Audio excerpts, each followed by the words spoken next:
Et si vous avez remarqué, nous ne perdons pas notre temps à savoir si un chrétien peut être possédé ou pas.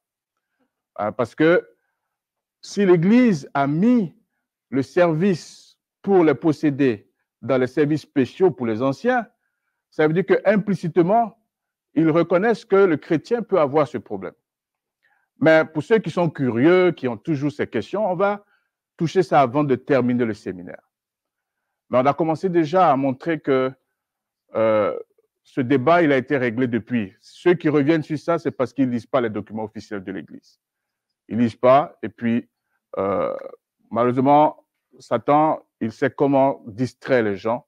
Et pendant que nos frères et sœurs souffrent, comme a dit le docteur Conrad Vine, on discute sur des points théologiques et on manque d'apporter un service à ses frères. Mais je suis très reconnaissant au Seigneur parce que ce n'est pas le cas pour mon Église. Amen. On vous a montré que le memento du pasteur et de l'ancien demande que le service pour les posséder, et eux le disent, hein, il y a un problème d'étymologie, et ceux qui aiment lire, on a déjà débattu ça. Alors, soit nous on dit démoniser, certains disent posséder, Ellen White dit posséder, la Bible dit posséder, mais vous allez voir, notre équipe ici, on préfère dire démoniser. Pourquoi? Parce que quand vous voyez, par exemple, dans le cas du Covid, il y a des gens qui sont asymptomatiques. Pourtant, ils ont le Covid. Alors, je prends le cas du Covid parce que c'est la maladie qui nous a secoués pendant 2 ans. Il y a des gens qui sont asymptomatiques, pourtant, ils ont le Covid. Et il y a des gens qui font des symptômes moindres. Et il y a des gens qui font des symptômes avancés. Alors, donc, pour ceux qui étudient les phénomènes, et moi, ma spécialisation, c'est ça, parce que tous les théologiens n'étudient pas les phénomènes. Donc, nous, on étudie les phénomènes parce que nous sommes missiologues. Et quand tu étudies un phénomène,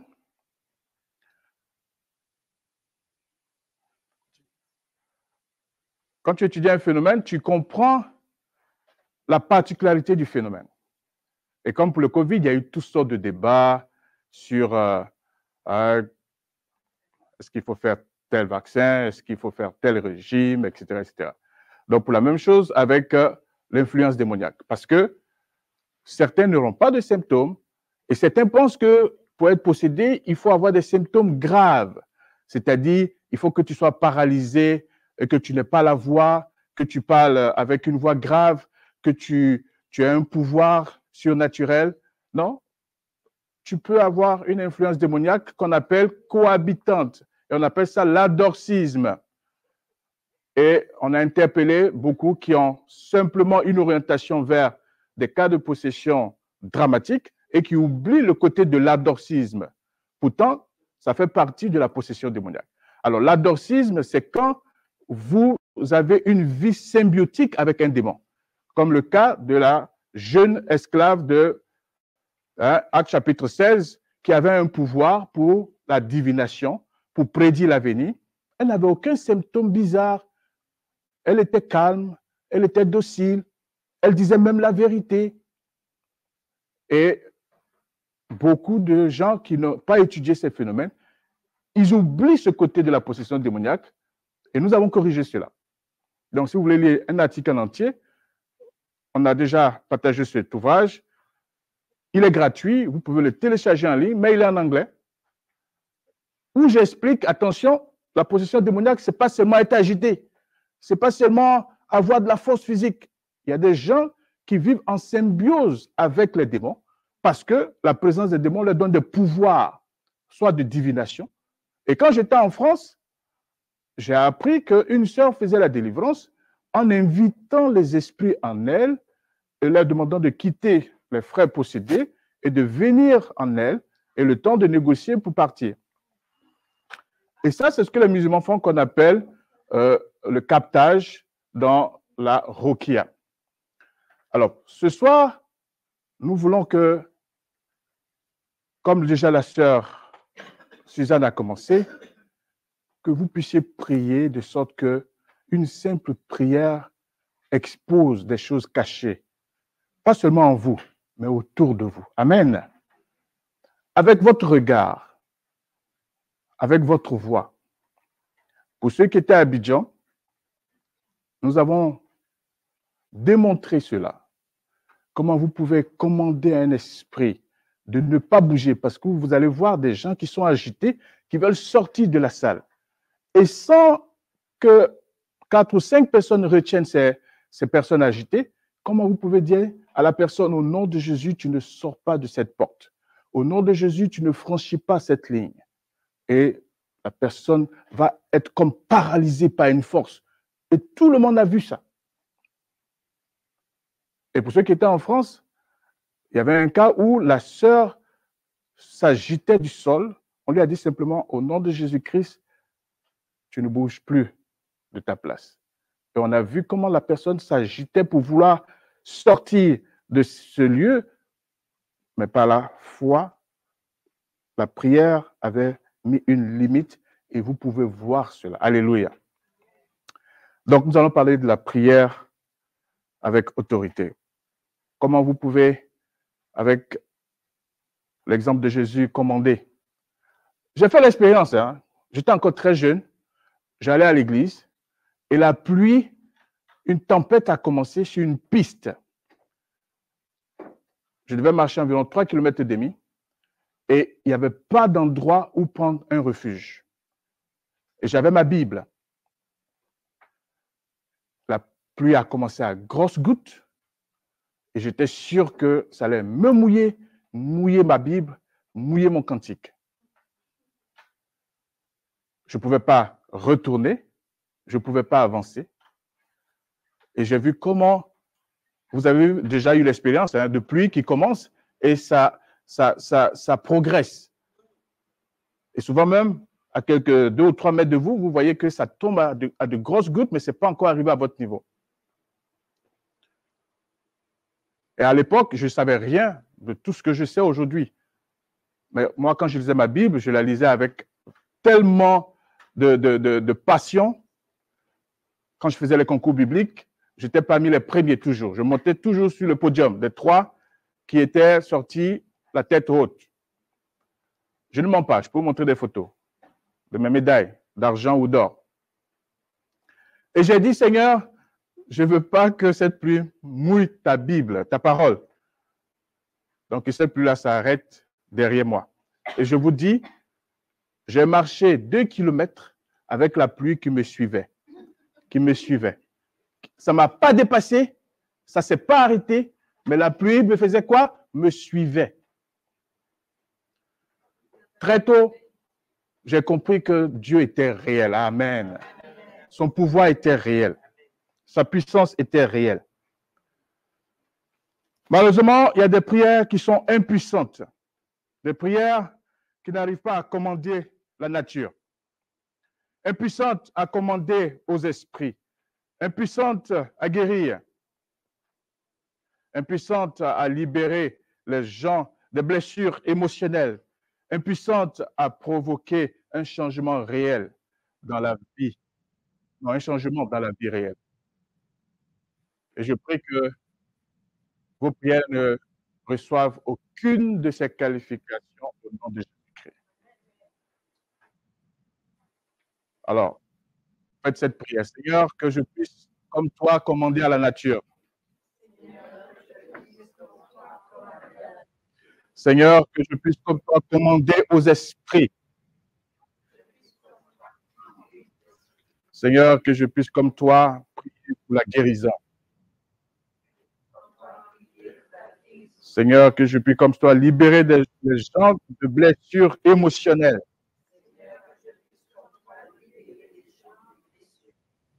Seigneur, que je puisse, comme toi, amener à ma prière à des changements de vie.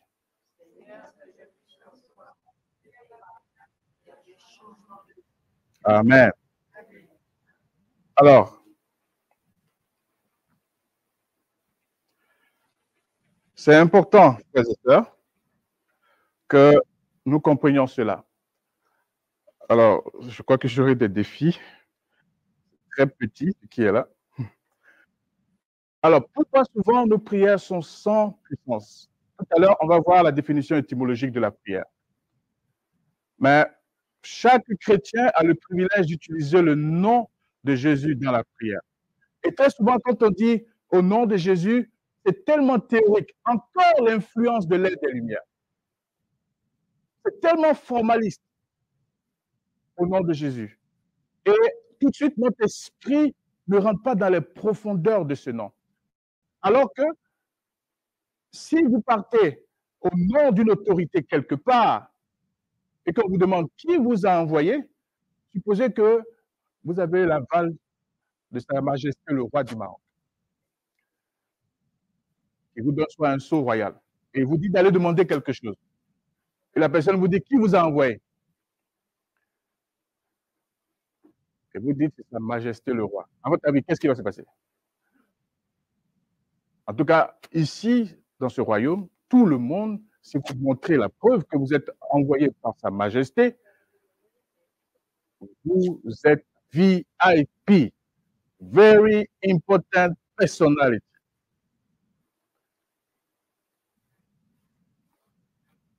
C'est pourquoi je vais vous encourager, si vous voulez commencer à prier avec autorité, ne finissez pas vos prières avec juste au nom de Jésus-Christ. Amen. Au moins 2, 3, 4, 5, 6 noms de Jésus dans cette prière. Incorporez-les dans la prière. Terminez avec ces noms du Seigneur Jésus. J'ai fait une grande liste pour vous, pour nous tous. De façon alphabétique, il est qui le Seigneur Jésus-Christ?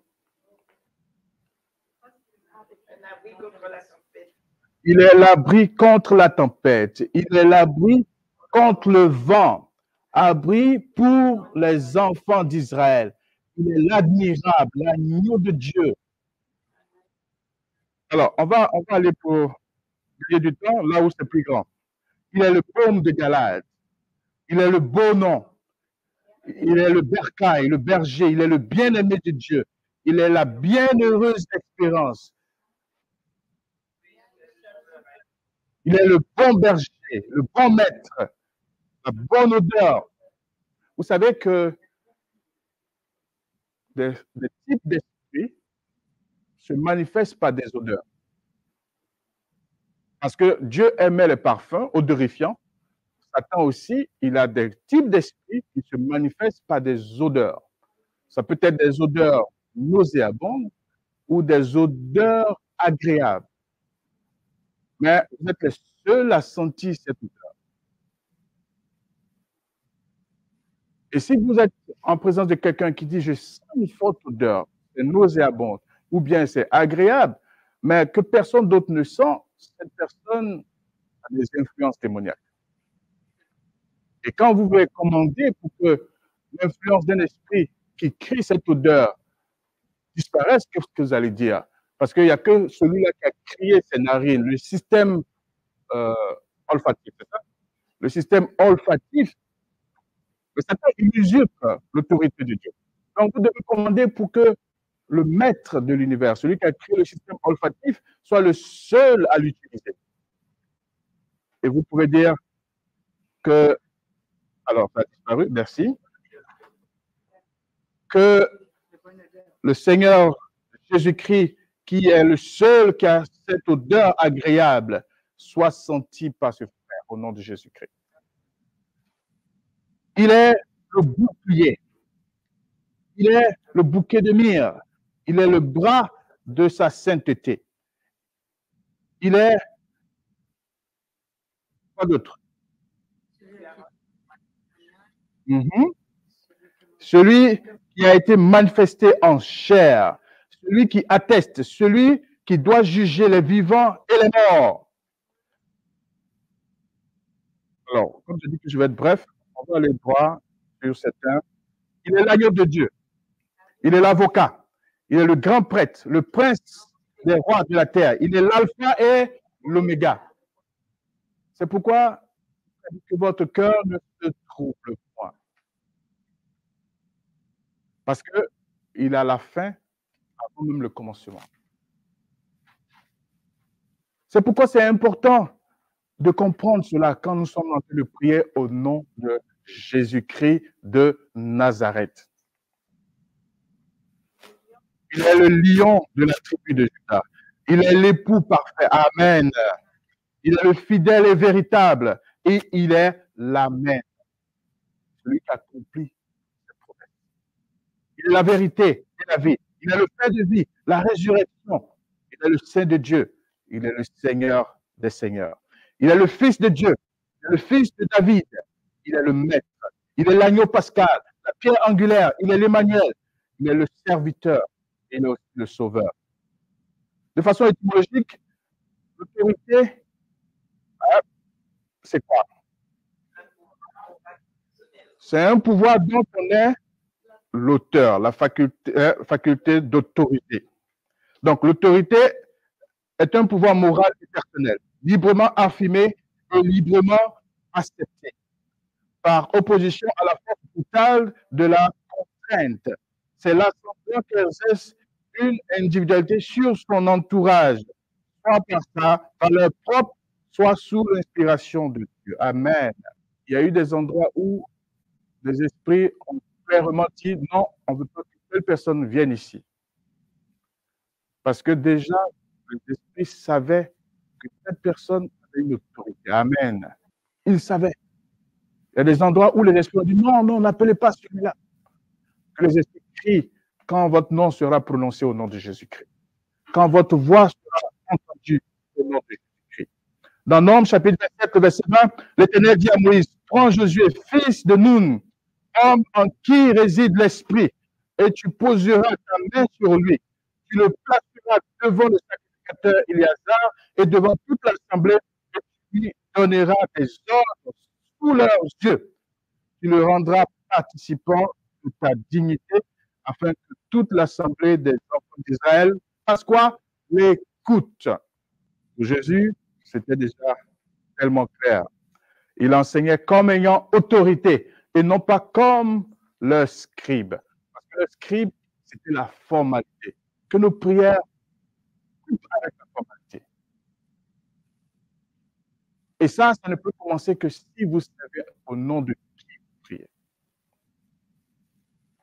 Parce que si vous-même n'êtes pas convaincu de cette prière, ce n'est pas la nature qui sera convaincue. Ce n'est pas les esprits qui seront convaincus. Si votre prière, tout de suite, si vous êtes en train de prier, ne vous donne pas de la joie, si vous êtes harcelé et que simplement ouvrez les yeux, ne paralysez pas les démons qui sont en train de vous harceler. On est tous harcelés. J'ai prié une fois pour une soeur, elle avait de sérieux problèmes. Et c'était au téléphone, c'était pas WhatsApp. J'étais aux États-Unis, elle était à Paris. L'esprit de mort qui voulait terminer avec ça. Quand j'ai fini de prier avec elle, je me suis couché. Il était tard chez moi, mais il était jour chez elle.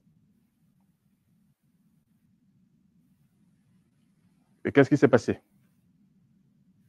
À peine j'ai fermé les yeux, peut-être une demi-heure, j'ai vu une ombre sortir de l'angle de la chambre. Et ça peut arriver peut-être, il y avait environ au moins 4-5. Mais ce jour-là, j'ai vu cette ombre sortir de la salle de la chambre où j'étais couché. Mon épouse était couchée juste à côté de moi. Je me suis réveillé en sursaut. Dans mon regard, j'ai prononcé le nom de Jésus. Amen. Je n'avais pas encore dit un mot, mais seulement dans mon regard. Et tous ceux qui travaillent avec moi savent ça. Quand c'est quelqu'un qui est agité, c'est d'abord avec mon regard que je communique. Je regarde la personne et l'esprit sait que c'est le regard du lion de la tribu de Juda, que c'est le regard de l'étoile du matin, le soleil de justice. Je n'ai pas eu peur. Je regardais, il a commencé à reculer. J'ai dit au nom de Jésus, Seigneur, comme ma sœur Suzanne l'a dit, certainement, je me suis rappelé que j'étais tellement fatigué que j'ai dormi sans vraiment nettoyer l'environnement. Donc, pendant que je priais avec les sœurs, Il a profité pour s'installer. Et quand j'ai fini, j'étais tellement fatigué, je n'ai pas nettoyé mon environnement, je me suis couché. Parce que je l'ai dérangé, il a voulu me harceler, me presser. Je ne sais pas si c'était immédiatement, et puis elle et moi on a prié, ou bien c'était après. Après, je me suis recouché. J'ai l'habitude de dire à Satan, tu ne voles pas sur le toit de ma maison. Si quelqu'un vient dormir chez moi et qui fait un mauvais rêve, je dis, Seigneur, c'est que tu ne sais pas un bon témoin. Je prie même pour le rêve de ceux qui viennent dormir chez moi. Je prie pour le rêve même de mes voisins. À cause de l'enfant de Dieu, que tous ceux qui veulent faire du mal cette nuit soient paralysés, qui ne puissent pas se déplacer. Que des gens profitent de votre. Vous êtes les représentants du Tout-Puissant.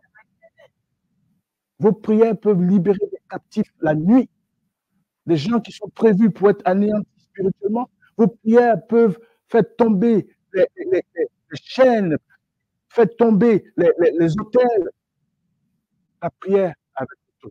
Tous furent saisis de stupéfaction, de sorte qu'ils se demandaient les uns aux autres, qu'est-ce qui ceci, une nouvelle doctrine? Ils commandent avec autorité même aux esprits impurs. Parce que eux, ils suivaient des protocoles. Il faut lui mettre un fer au nez, il faut tirer, il faut utiliser du sel, il faut utiliser telle feuille. Celui qui a créé Satan, Amen. Celui qui a créé tous les démons qui se sont révoltés, il les connaît tous par nom. Celui qui a créé le vent, le flot, la mer, il a mis des limites à la mer, aux océans, il a mis les limites au mouvement des constellations. Il peut arrêter le soleil, il peut arrêter la pluie. Élie l'a fait, Josué l'a fait. Mais nous avons hérité du rationalisme, de l'ère des Lumières, de la Renaissance française, du siècle de la connaissance. Et tout ce qu'on ne peut pas démontrer, tout ce qu'on ne peut pas toucher, tout ce qu'on ne peut pas mettre dans un box, on a essayé de passer notre vie chrétienne. Et c'est pourquoi on a beaucoup de gens qui se donnent à Christ. Ce n'est pas parce que Christ n'est pas puissant.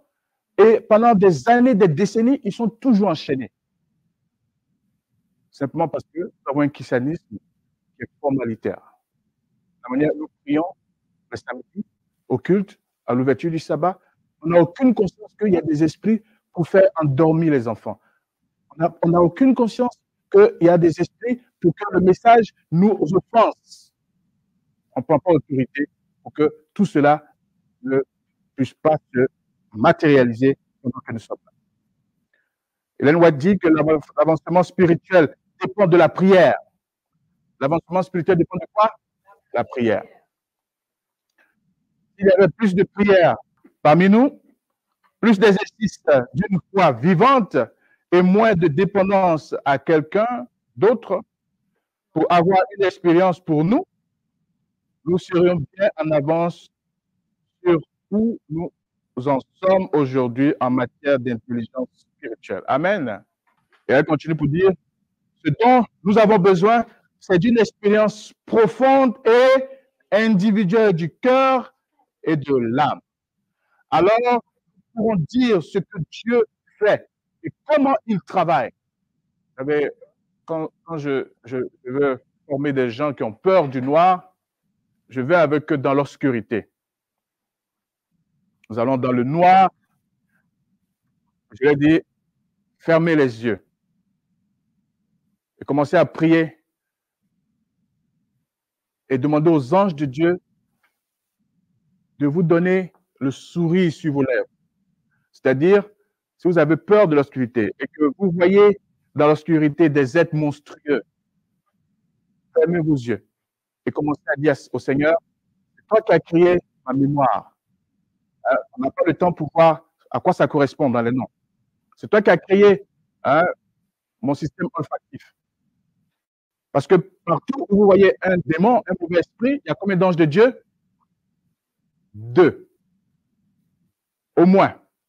Parce que Dieu a gardé les 2 tiers de ses anges et Satan est parti avec combien? 1 tiers. Donc partout où il y a un mauvais esprit, il y a au moins 2 anges de Dieu. Ferme les yeux et tu dis, Seigneur, toi, l'étoile du matin, le soleil de justice, toi, l'admirable conseiller, j'ai peur du noir. Mais je voudrais que toute pensée effrayante que je peux avoir devant le noir à l'instant, que toi, tu remplaces ça avec une vue de l'esprit.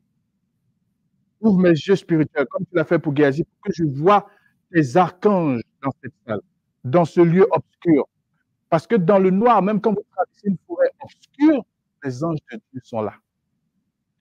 Demandez seulement à Dieu d'ouvrir vos yeux spirituels pour que vous puissiez voir que vous n'êtes pas seul. Et dès que vous dégagez cette foi, que vous aurez mis dans cette prière tous les attributs de Jésus, les esprits impurs qui veulent vous tourmenter, votre foi seule suffit à les paralyser. Parce qu'ils voient que vous voyez spirituellement qu'ils sont en minorité et qu'ils ne peuvent rien vous faire. Vous êtes entouré d'anges puissants et vous commencez à sourire. Et je dis aux personnes, n'arrêtez pas tant que vous ne commencez pas à voir cela et à sourire et à ne plus avoir peur du noir. Et on fait cet exercice. Par la grâce de Dieu, chacun arrive à dompter le peur du noir. De sorte que vous pouvez dire, comme le psalmiste dans le psaume 23, quand je marche dans l'ombre de la vallée de la mort, je ne crains aucun mal, car tu es avec un peur de cimetière. Au lieu de voir des morts, vous voyez quoi? La résurrection. Au lieu de voir des morts, vous voyez là, celui-là qui est le maître des vivants et des morts. Et quand vous serez en train de dire ça, même si vous ne le dites pas à haute voix, c'est mieux de le dire à haute voix.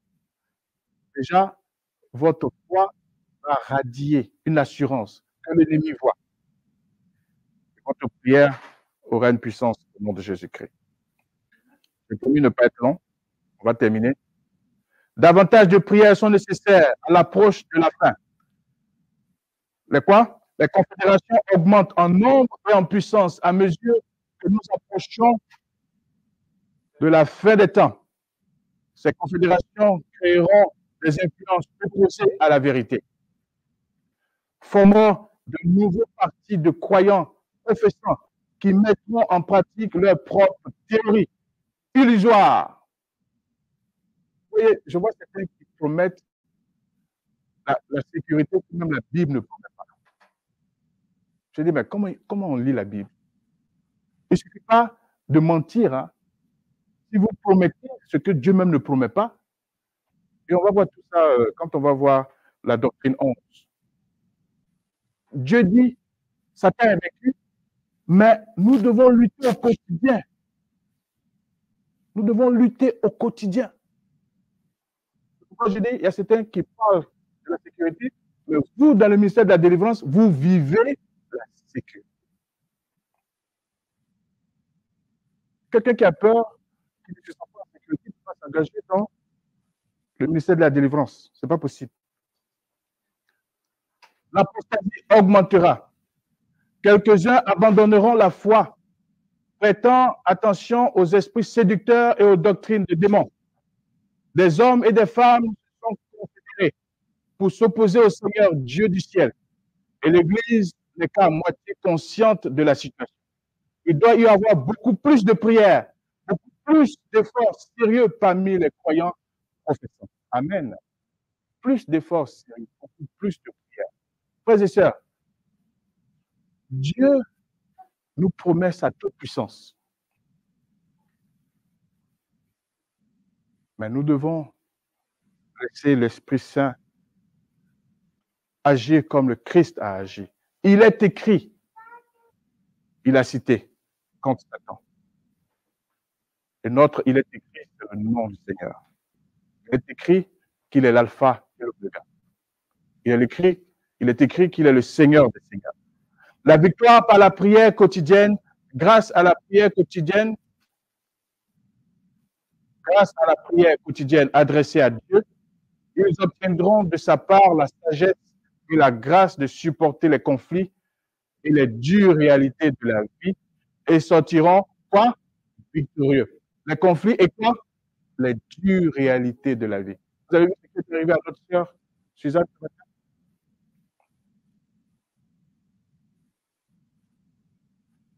Satan n'aura pas le dernier mot parce qu'il n'est pas l'oméga. Il n'est pas aussi l'alpha. Il a été créé. Amen. Il n'est pas l'oméga. Mais tout ce qui est au milieu là, il va faire. Donc, vous avez le début et la fin avec vous. Donc, si Satan vous rappelle votre passé, rappelez-lui son futur. Rappelez-lui son futur. La fidélité et la sérénité d'esprit ne peuvent être conservées que par la vigilance et la prière. Frères et sœurs, les mots qui sont utilisés ne sont pas des mots pour jouer avec. La victoire n'est pas gagnée sans beaucoup de prières ferventes, sans l'humilité de soi à chaque pas. Notre volonté ne doit pas être forcée à coopérer avec des agents divins, mais elle doit être volontairement soumise. Et Paul le montre clairement dans Éphésiens chapitre 6, qu'on a utilisé déjà plusieurs fois ici. C'est pas ça que nous allons terminer. Il dit priez en tout temps. Priez par l'esprit. Et il y a certains qui ont trouvé une astuce de faire l'alphabet des promesses. A, avec Dieu, nous ferons des exploits, car il écrasera nos ennemis. Psaume 60, verset 14. B, béni soit l'homme qui se confie en l'Éternel et dont l'Éternel est l'espérance. Jérémie 7, verset 17. C, celui qui demeure sous l'abri du Très-Haut repose à l'ombre du Tout-Puissant. Psaume 91. B, Dieu est pour nous un refuge et un abri, un secours qui ne manque pas dans la détresse. Psaume combien? 46. Hein? Oui. Psaume 46, verset 12. Et mon Dieu pourvoira à tous vos besoins selon sa grande richesse. Ça, c'est quoi? Philippiens 4. F. Père de l'Éternel te délise et il te donnera ce que ton cœur désire. Ça, c'est quoi? Psaume 37. E, A, B, C, D, E, F. Bon, on va s'arrêter là. 3. Toutes sortes de prières et de supplications. 4. Veillez en priant. C'est pourquoi demain, nous allons passer toute la nuit à prier. 5. Avec une entière persévérance. Vous voyez, si la sécurité était acquise, tout d'un coup, on n'utilisait pas ces mots-là. La sécurité doit être développée. C'est comme la police d'élite qui sont tous les jours en formation pour l'endurance. Priez pour tous les saints. Amen. Allons nous lever et prier. Je vais m'arrêter là. Je vais préparer autre chose. Je veux tenir ma promesse de ne pas être long. On va se lever.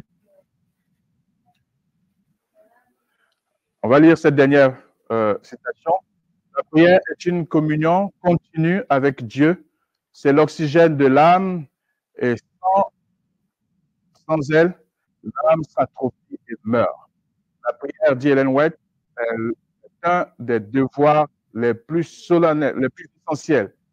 Sans elle, vous ne pouvez pas rester sur le bon chemin. Elle élève, elle fortifie et elle ennoblit. C'est l'âme qui parle à Dieu. Amen. Que nous commencions à prier avec autorité. Nous commençons à prier et que la nature obéisse. Que les esprits obéissent. Que des vies changent. Au nom de Jésus. Amen. Seigneur, merci pour chacun de tes enfants qui voudrait voir sa vie de prière changer, qui veut prier avec autorité et ne pas juste dire au nom de Jésus-Christ, mais dire au nom de l'agneau de Dieu. Parce que certains parmi nous ont encore des dettes dans leur vie. Que Jésus paye toutes ces dettes au nom de Jésus-Christ. Que certains disent au nom de Emmanuel, Dieu qui est avec moi. Dans cette situation, le Seigneur trouvera une solution. Que cette Église, au nom de ce chemin-là, pour que une décision importante soit influencée par les directives de cet esprit. Seigneur, aide-nous à prendre du temps, à présenter qui tu es quand nous prions, et que chaque nom nous donne de la puissance, parce que la connaissance est une puissance. Merci de ce que cela va transformer nos prières à partir d'aujourd'hui. Et nous verrons des résultats de ta gloire. Au nom de Jésus-Christ, nous avons prié. Amen.